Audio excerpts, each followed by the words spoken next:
I'm Stacey Brooks. For Short Takes, that's where you get to ask a question of one of our hosts and they give you their take on it. Today I'm joined by Vince Marotta from The Dan Bickley Show with Vince Marotta, which you can hear daily on Arizona Sports, now on FM, 98.7 FM. Congratulations on moving to the FM dial. Thank you. We got to get used to saying FM now, right? 98.7. Hey, it's great. We love that. All right, so a question came in. It was emailed from Robert Glass.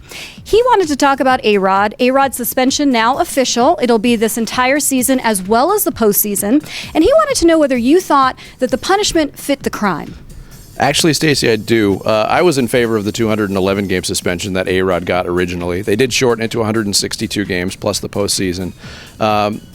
It's still a very substantial penalty for what he did. I don't know if you got a chance to see the 60 Minutes interview that Anthony Bosch did. He's the head of biogenesis and actually admitted to injecting A-Rod with steroids.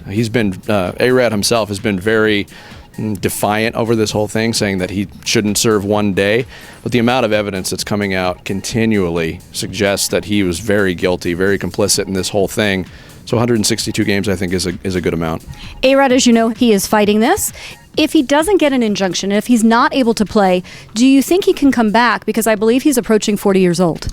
He is approaching 40 years old. The thing is, he still has time left on his contract after the suspension is left. I know the New York Yankees would love nothing more than to wriggle out of the rest of that contract for the financial savings that it would mean.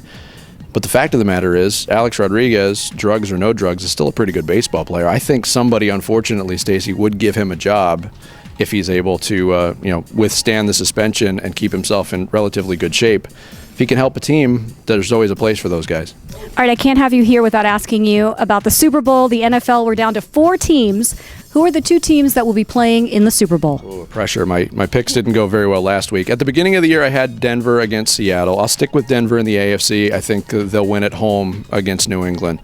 In the NFC, I got a feeling about San Francisco being able to go to Seattle, kind of follow the blueprint that the Cardinals set a couple weeks ago when they beat the Seahawks in Seattle, and I think they'll get it done. So I'll go 49ers Broncos. Okay, now should I go to Vegas and bet on that, or maybe no? Absolutely not. Well, at least he's honest. Hey, if you've got a question for any of our hosts, either on Arizona Sports or on News Talk 92.3 KTAR, just shoot me an email. It's shorttakes@ktar.com. I'm Stacey Brooks.